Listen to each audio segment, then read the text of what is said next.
sudah meluangkan waktu untuk bisa diwawancarai oleh saya. Saya Susi Nurdianti dan calon guru penggerak angkatan 10 Kabupaten Sumedang. Nah, baik, ada siapa semangat. Nah, adapun dalam kegiatan kali ini saya akan mewawancarai Bapak tentang langkah-langkah yang pernah Bapak diambil dalam menghadapi kasus-kasus dilema etika ya Pak ya.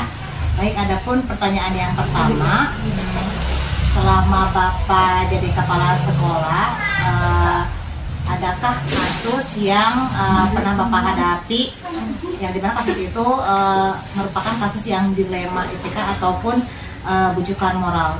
Ada di antaranya kasus tabungan yang penggunaannya atau dipakai baik sengaja ataupun tidak oleh seseorang dan belum bisa diselesaikan. Kasus tabungan ya Pak ya. Ya. Nah, kemudian bagaimana Bapak mengidentifikasi kasus tersebut merupakan kasus dilema gitu Pak? Itu karena di satu pihak kebenaran itu harus ditegakkan, di pihak yang lain orang yang punya yang menggunakannya itu sudah tidak punya apa-apa. Jadi ada dua hal yang kedua-duanya, satu harus ditegakkan secara hukum, itu orang salah. Tapi kalau walaupun ditegakkan secara hukum, orang itu tetap tidak akan bisa membayar.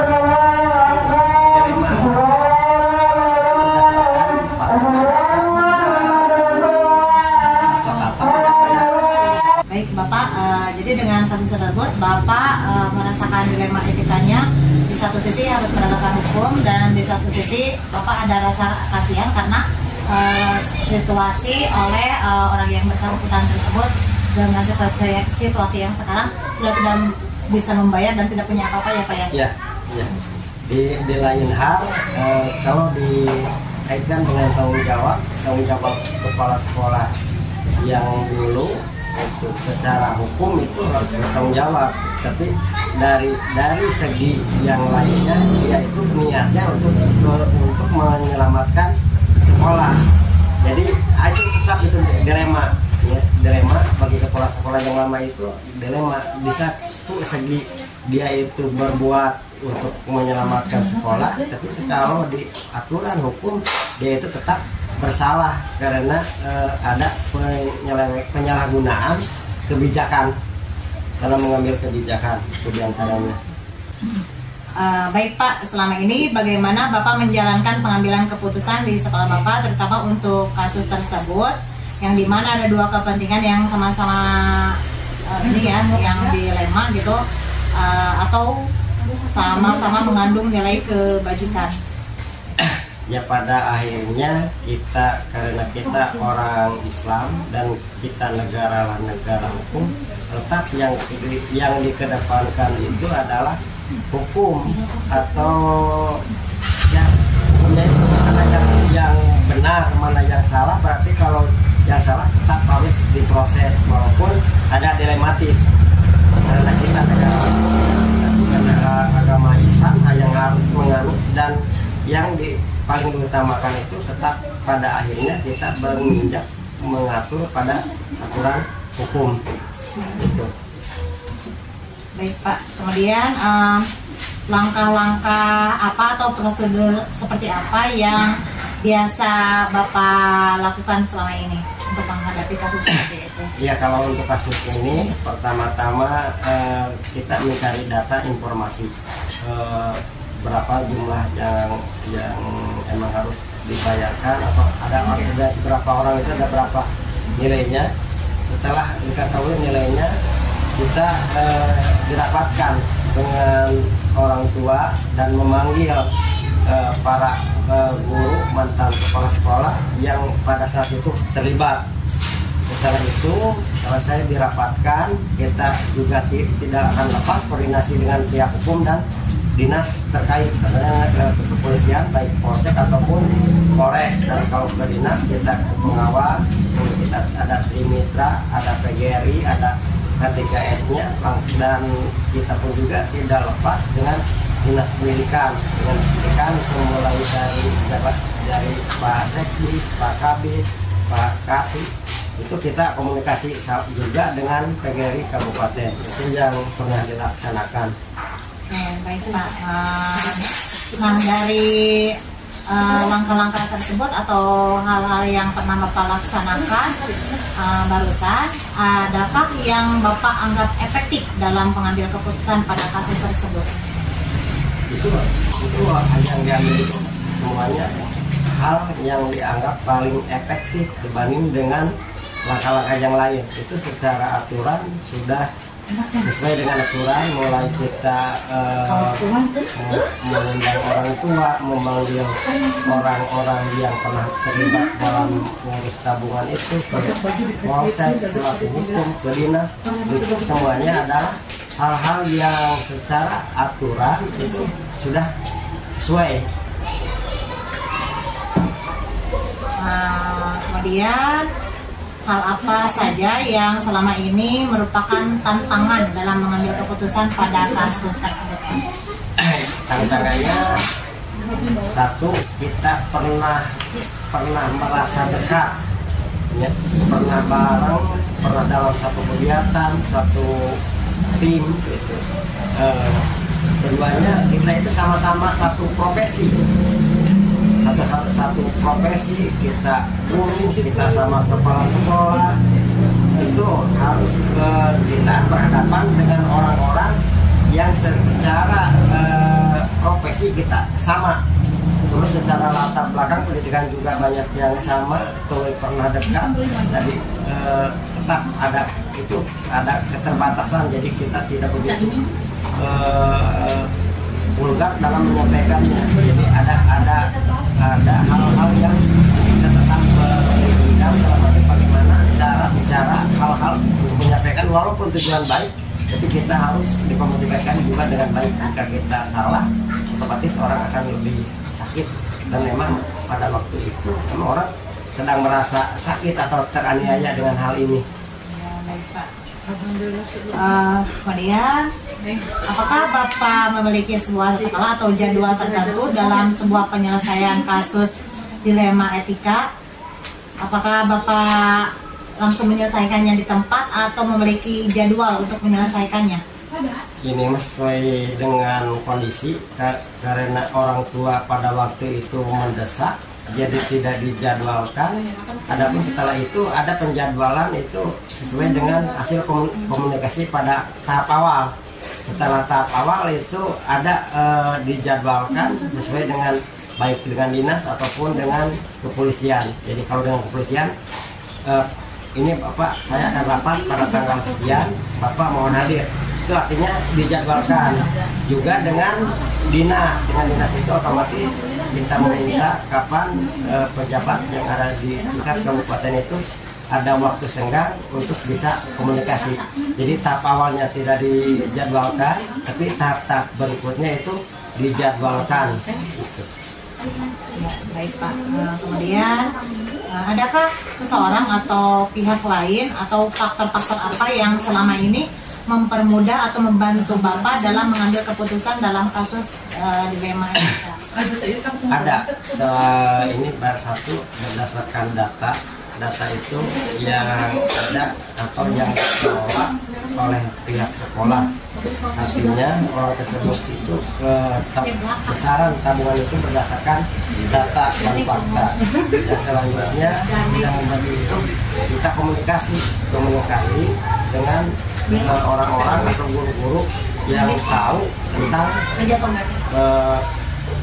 kasus itu. Jadi ini ya Pak ya, orang-orang yang dulu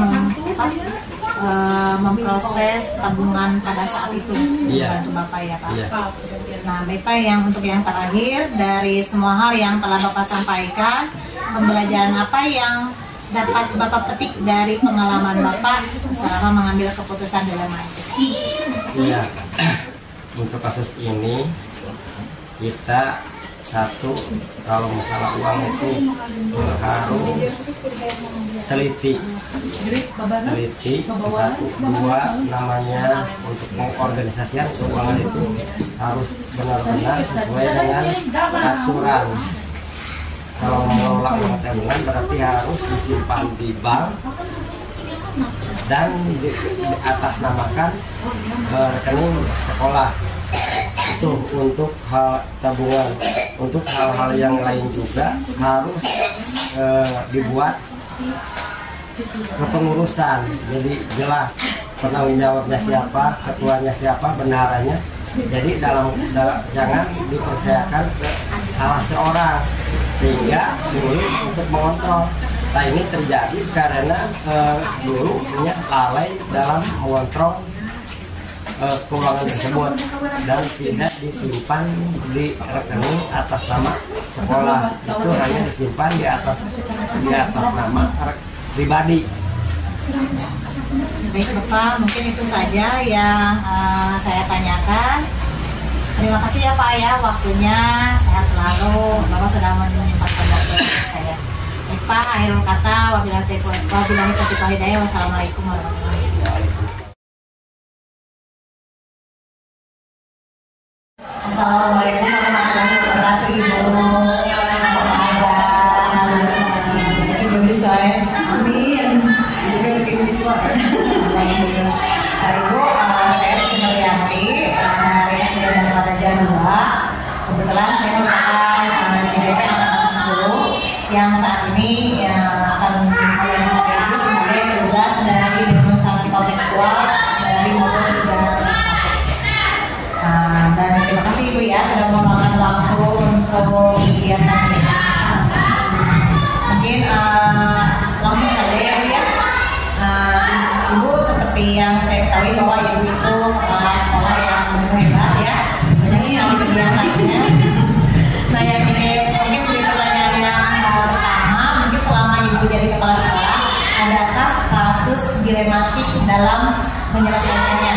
Maksudnya ada kasus-kasus dilema yang Ibu hadapi selama Ibu jadi kepala sekolah? Kalau boleh cerita seperti apa ya?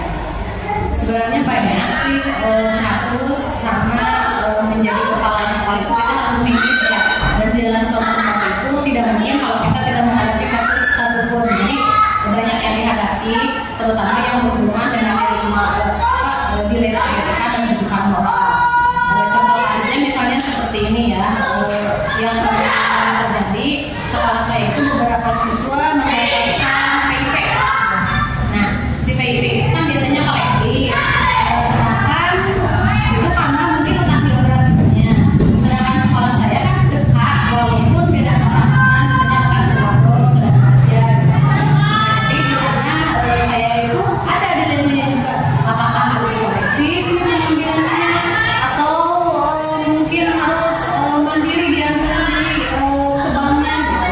Waktu tahun kemarin dan alhamdulillah karena kita melihat aturan jadi diambil sendiri. Itu salah satu contoh kasusnya.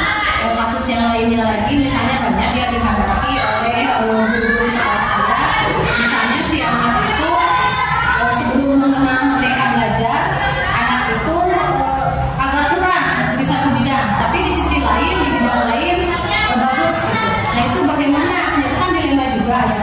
Apakah anak itu misalnya harus nilainya jelek gitu, karena punya potensi yang lain. Tapi alhamdulillah sekarang apalagi sejarah mereka belajar. Jadi setiap dilema itu, setiap permasalahan baik itu rujukan orang ataupun dilema etika bisa diselesaikan dengan baik. Misalnya dengan 9 pengujian yang besar. Kalau untuk kita untuk membedakan mana yang dilema etika, mana yang rujukan orang, kita bisa menggunakan 9 penguji pengambil keputusan. Salah satunya dengan menguji benar lawan benar.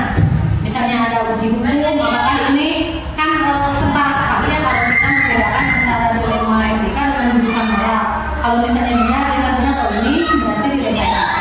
Tapi kalau misalnya benar, PS salah, nah itu kan udah tentu pasti rujukan moral.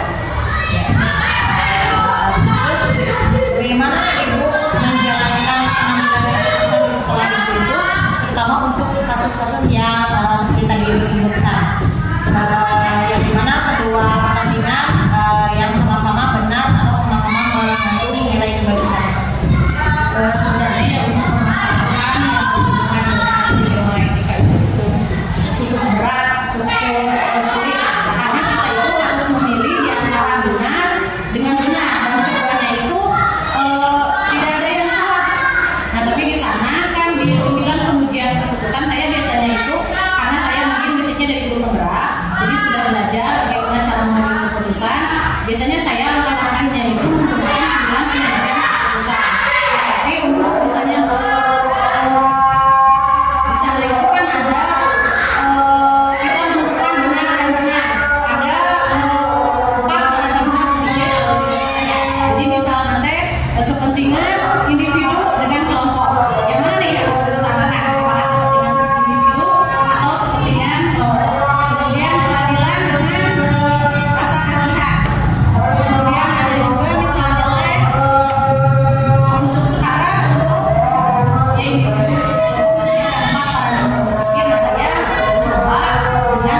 Terus juga kita juga ada dengan 4 paradigma berpikir, benar, lawan benar yang itu tadi. Jadi kita melihat mana sih yang paling urgent.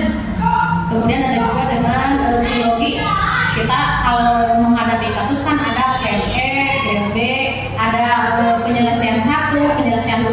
Kenapa tidak kita mencari lagi penyelesaian yang lain?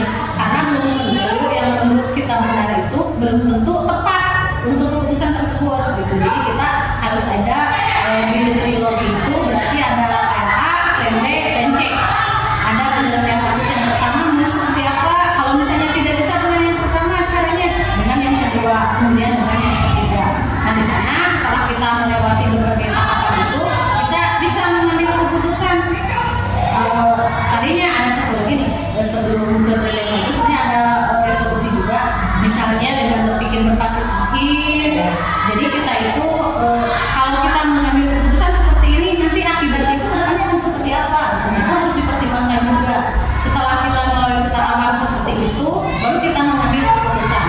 Nah, setelah mengambil keputusan, kita tidak bisa mendiamkan penyelesaian kasus yang sudah kita laksanakan, tapi kita lihat kembali kasus tersebut, kita lihat kembali penyelesaian yang kita berikan itu, kemudian kita refleksikan apakah dengan penyelesaian itu sudah cukup baik atau masih ada yang perlu diperbaiki. Baik Bu, jadi langkah-langkah dalam penyelesaian kasus yang dilema secara etika dan kebajikan, tapi Ibu menggunakan 9 langkah yang asli ya, sama 4 paradigma berpikir gitu ya. Nah kemudian apa saja Bu nih selama ini yang Ibu anggap efektif dalam mengambil keputusan pada kasus-kasus dilema ini? Yang sangat efektif itu yaitulah dengan menggunakan 4 paradigma berpikir. Jadi kita lihat dulu nih, misalnya ini kepentingan individu, ini kepentingan kelompok, ini jangka pendek, jangka panjang. Jadi kita lihat mana sih yang terbaik yang harus kita ambil, tapi tentunya tetap dengan menggunakan 9 langkah pengambilan keputusan itu tadi. Luar biasa sekali ya. Kemudian hal apa saja nih Bu selama ini yang merupakan tantangan dalam mengambil keputusan pada kasus-kasus yang dilema secara etika? Sebenarnya banyak sih, ya tantangannya banyak karena kita harus memilih di antara yang benar dengan yang benar. Saya kita manusia kan, jadi sebenarnya ada sifat manusiawi. Misalnya contoh untuk kepentingan yang individu dengan kepentingan kelompok. Terkadang kita melihat siapa nih orangnya gitu. Jadi ada ya takutnya itu kita tidak bijak dalam mengambil keputusan gitu. Jadi itu tantangannya, apalagi kalau yang dilema etika itu kan benar dengan benar. Jadi kita harus memilih di antara dua keputusan yang benar. Tapi terlepas dari itu, karena saya juga sifatnya manusia, walaupun saya punya landasan teori untuk mengambil keputusan dengan 9 langkah itu ya, tapi saya tidak egois. Misalnya apa yang hasil penilaian saya itu benar, itu yang harus menjadi keputusan. Ya biasanya saya berkolaborasi juga dengan rekan-rekan, atau saya juga berkolaborasi dengan orang yang kompeten di bidang tersebut. Saya merasa ragu nih dalam satu kasus, ada orang yang lebih kompeten. Kenapa tidak saya meminta saran, meminta pendapat dari beliau, karena pada dasarnya setiap orang itu adalah guru. Nah baik, itu dari 2 kasus yang tadi Ibu hadapi, tantangannya untuk yang KIP nih, tantangannya seperti apa dalam keputusan Ibu yang akhirnya keputusan Ibu? Tantangannya seperti ini. Jadi tantangannya itu karena di kepala sekolah itu semuanya harus diambil secara kolektif. Nah sedangkan saya secara aturan nih, kalau melihat dari jumlah dan jumlahnya pengambilan PP, kenapa sekolah saya itu boleh mengambil sendiri. Nah jadi itu sih lebih tapi setelah saya teliti lagi, terus saya uji lagi, kemudian saya menemukan data-data yang relevan sesuai dengan 4 kelas, ternyata mengarah hasil akhirnya oh ya berarti bapak ambil sendiri. Ya. Ada lagi sebenarnya banyak kasusnya ya. Contoh misalnya di pembelian buku misalnya, sementara sekolah itu lebih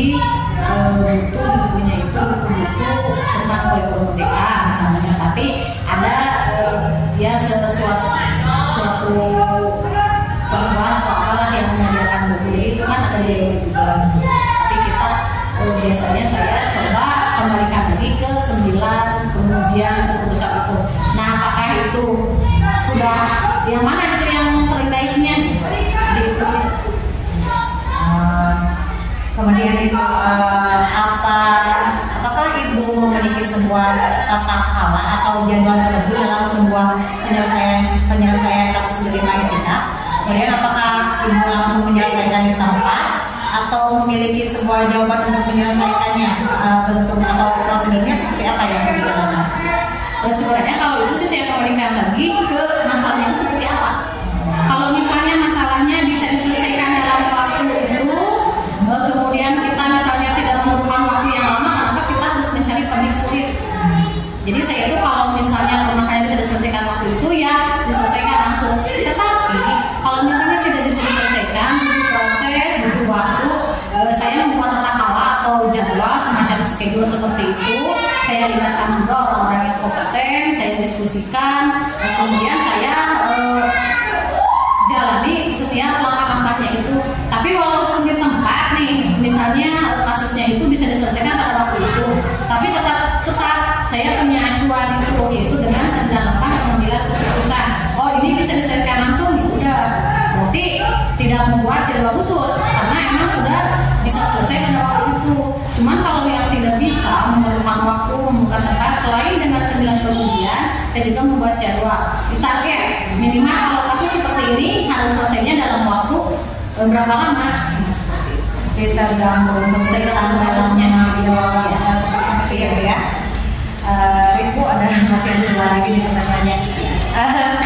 Adakah seseorang atau faktor-faktor apa yang selama ini mempermudah atau membantu Ibu dalam mengambil keputusan dalam kasus-kasus delima etika?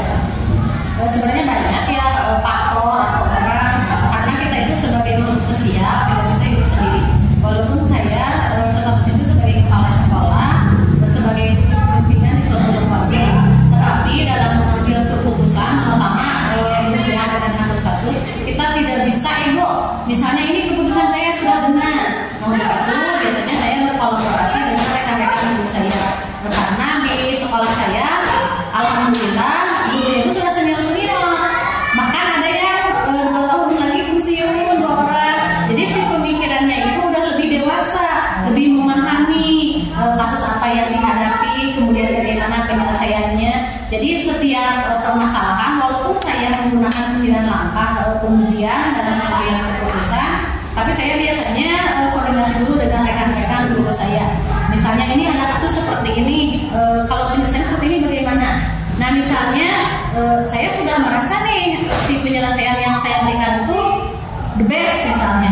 Oh ternyata dari rekan saya itu ada ide atau gagasan yang lebih baik lagi. Nah akhirnya kita ambil mana yang terbaik gitu. Kemudian kita juga biasanya melalui forum juga. Jadi kita mengutamakan musyawarah mufakat. Tapi kalau dalam forum itu siapa aja Bu yang terlibat biasanya?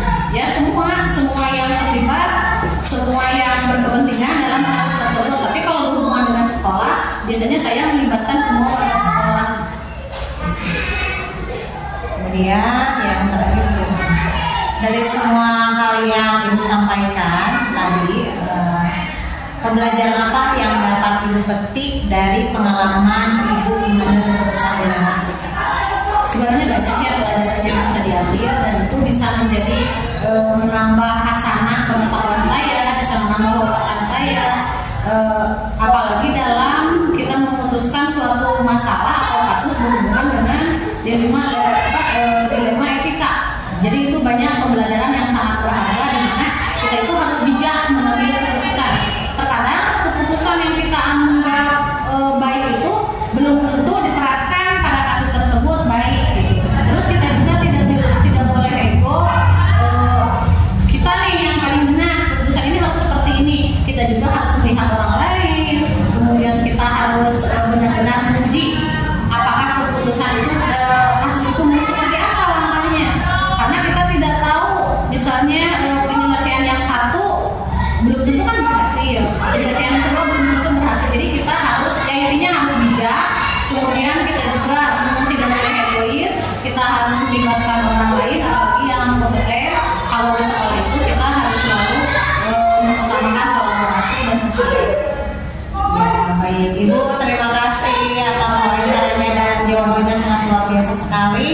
mungkin bisa jadi pelajaran juga buat saya ya Bu ya.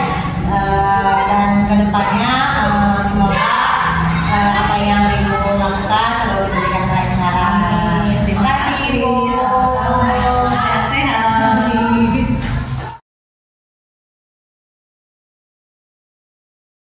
Bismillahirrahmanirrahim. Assalamualaikum warahmatullahi wabarakatuh.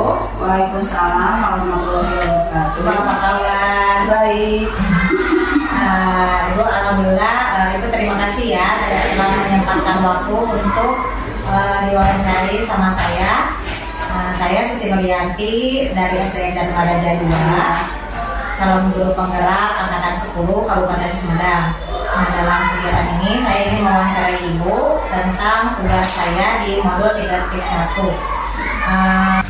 Baik Ibu, di sini saya ingin mewawancarai Ibu. Ada beberapa pertanyaan.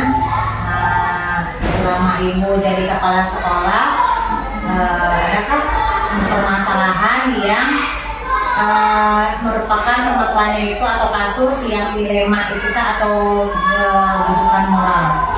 Oh ya, di sini ada anak yang broken home ya, itu perceraian orang tua. Anaknya itu nakal sekali, gitu, nakal sekali. Kemudian juga dalam pembelajaran juga dia itu sangat ketinggalan gitu. Karena kasus perceraian orang tua itu, jadi anak itu di sekolah suka cari perhatian, nakal, mengganggu teman-temannya gitu. Jadi sehingga anak-anak di kelas 4 waktu itu jadi kurang nyaman. Mungkin dalam kasus tersebut apa yang menjadi dilemanya Ibu untuk anak tersebut? Iya, yang menjadi dilemanya itu yaitu semua anak kan berhak mendapatkan pelajarannya, sementara anak yang lain juga berhak nyaman untuk belajar begitu. Nah, karena anak ini sering mengganggu teman-temannya gitu, karena mungkin di rumahnya tidak ada kurang perhatian, tidak ada perhatian mungkin karena ayahnya Jejen ini kan kerja, ayahnya Jejen ini kerja ke luar kota, kerja ke luar kota. Kemudian anak ini di sini bersama ibu tirinya, gitu. Ibu, tapi selama ini bagaimana Ibu menjalankan atau mengambil keputusan di sekolah Ibu terhadap kasus yang telah Ibu sampaikan tadi, terutama untuk ya kasus tadi, dan apakah itu mengandung nilai-nilai kebajikannya? Oh iya. Untuk penanganannya, anak ini dipanggil ke ruangan kepala sekolah ya, dipanggil ke ruangan kepala sekolah. Kemudian anak ini diberi perhatian oleh kepala sekolah, misalkan dibelai rambutnya gitu, kemudian ditanya sudah makan belum, ternyata dia belum makan, kemudian juga belum jajan mungkin ya. Jadi ya suka dikasih suka dikasih uang buat jajan karena mungkin dia lapar gitu. Jadi anak itu kalau dikasih perhatian nurut gitu, nurut. Jadi merasa disayangi mungkin. Nah sudah gitu, kemudian baru diberi diberi masukan supaya belajar dengan rajin, kemudian juga jangan mengganggu teman begitu, sehingga anak itu jadi berubah di kelasnya, sehingga dia tidak mengganggu lagi temannya, terus berusaha belajar dengan baik gitu. Jadi pada intinya anak ini hanya kurang perhatian saja di rumah, sehingga dia melampiaskan kenakalan-kenakalannya di kelas dengan mengganggu teman. Jadi mungkin kebutuhan dasarnya tidak terpenuhi, kemudian jadi akhirnya bertindak seperti itu. Baik Ibu, kemudian Tadi juga termasuk ya langkah-langkah hal apa yang selama ini Ibu anggap efektif dalam mengambil keputusan pada kasus yang dilema etika? Ini kasusnya sangat mendasar sekali ya. Misalkan kalau di kelas ini kan nggak berhubungan, jadi harus diatasi saat itu juga secepatnya, dan supaya tidak mengganggu teman-temannya dan anak yang lain nyaman gitu. Sehingga pengambilan keputusannya ini harus dengan gimana ya, dipanggil orang tuanya mungkin, dikasih pengertian bahwa anak itu butuh kasih sayang, butuh perhatian gitu.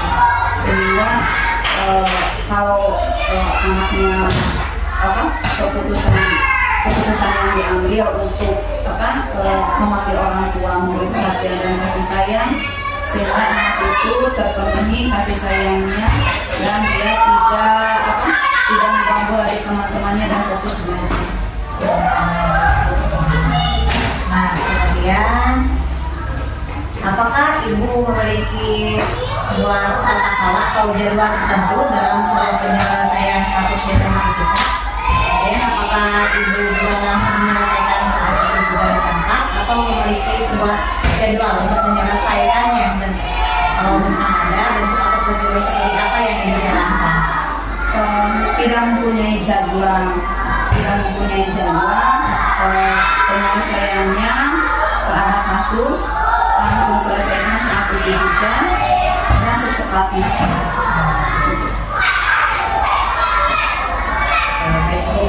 Kemudian masih ada yang lain.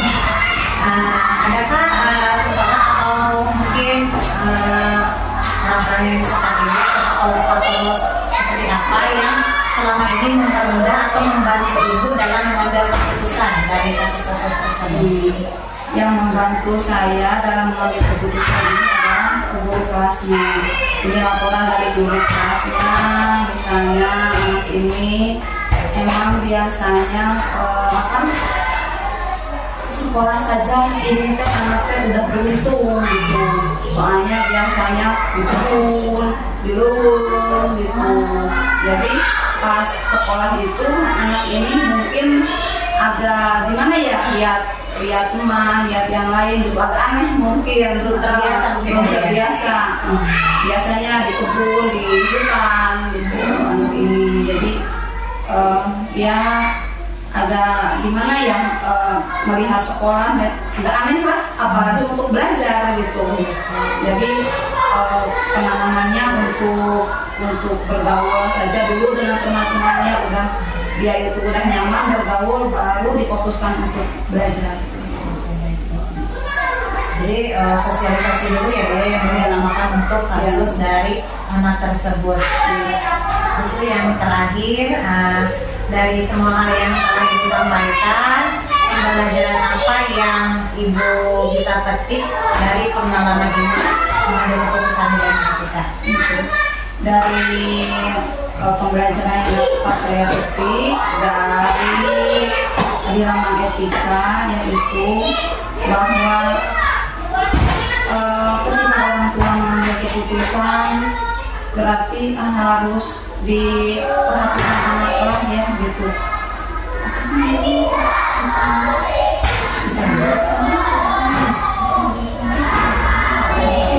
Jadi kan lebih ke apa? Jadi kita belajar dari hal itu, mungkin itu sih Bu yang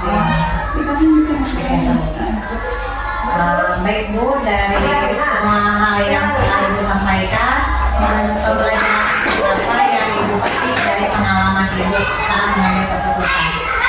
Saat mengambil keputusan dalam dilema etika, jadi kita itu tidak kepada anak itu mencap, misalkan anak ini bodoh, misalkan anak ini malas gitu.